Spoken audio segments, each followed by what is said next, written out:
Chapitre 19, au pied de la pyramide. Ilia était seul. Pas physiquement, il y avait toujours des gens quelque part, mais intérieurement, dans cet espace où aucune voix extérieure ne venait interférer avec la sienne. Il regardait le monde comme on regarde une structure trop ancienne pour être encore saine.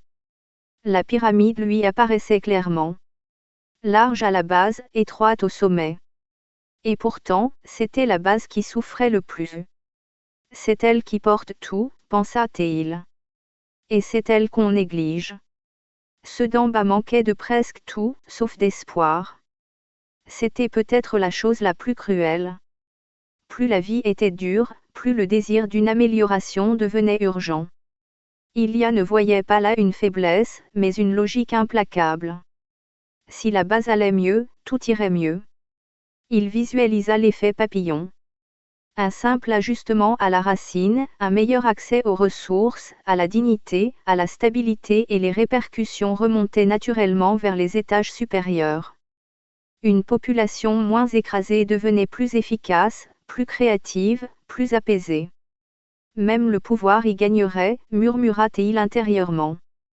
Une société sereine est plus performante qu'une société sous tension. Le bonheur. Il n'aimait pas ce mot, trop galvaudé, mais il restait exact. Ce n'était pas un luxe. C'était un instinct de survie. Une direction biologique. Puis son esprit revint à l'argent. L'argent devait circuler. Lorsqu'il stagnait, quelque chose se détériorait. Le manque, à la base, engendrait la peur. Et la peur ouvrait la porte à ce qu'il appelait, faute de mieux, le côté sombre, la violence, les raccourcis, l'abandon des valeurs. Quand on enlève toute option positive, le mal devient une option rationnelle. Punir n'y changeait rien. Réprimer ne faisait que contenir temporairement. Les dogmes, eux, rassuraient ceux qui les imposaient, jamais ceux qui les subissaient. Encourager le bien, en revanche, créait un mouvement durable. Ilia se surprit à sourire sans joie. Et si nous étions déjà enfermés? Pas derrière des murs visibles. Mais dans une prison faite de choix prédéfinis, d'illusions de liberté. La plupart des chemins semblaient tracés d'avance. Même ceux qui croyaient diriger donnaient parfois l'impression de suivre une partition écrite ailleurs. Au fond, seuls les extrêmes échappent au système, pensa Théil. Les très riches, et ceux qui n'ont plus rien.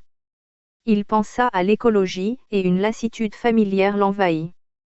La réduire à un camp, à une opinion, avait été une erreur stratégique majeure. La planète ne votait pas. Les lois du vivant ne négociaient pas traiter la survie comme une option politique, quelle absurdité.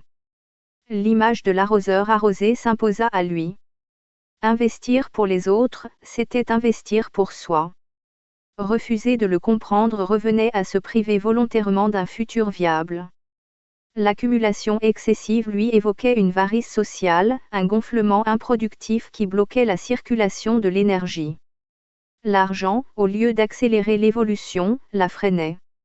Même nos déchets, si on les valorise, auraient plus de potentiel que ces fortunes immobiles. Il leva les yeux vers un horizon qu'il savait symbolique. Un mur se dressait là, invisible mais certain. Continuer ainsi, c'est s'y fracasser. Pourtant, rien n'était irréversible. Réfléchir, s'adapter, corriger. L'Athénium l'avait déjà fait, à d'autres époques. La différence, cette fois, c'était l'échelle, et le temps qui manquait.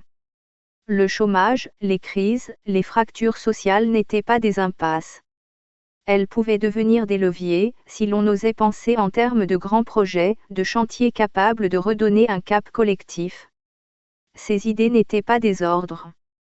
Elles ne l'avaient jamais été. Ce sont des pistes, se dit-il. Des invitations à penser autrement.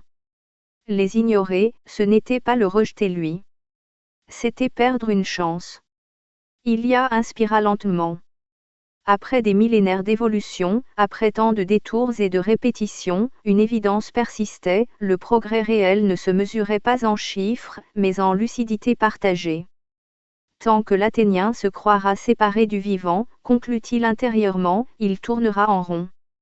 Il resta immobile un long moment, seul, mais étrangement éveillé.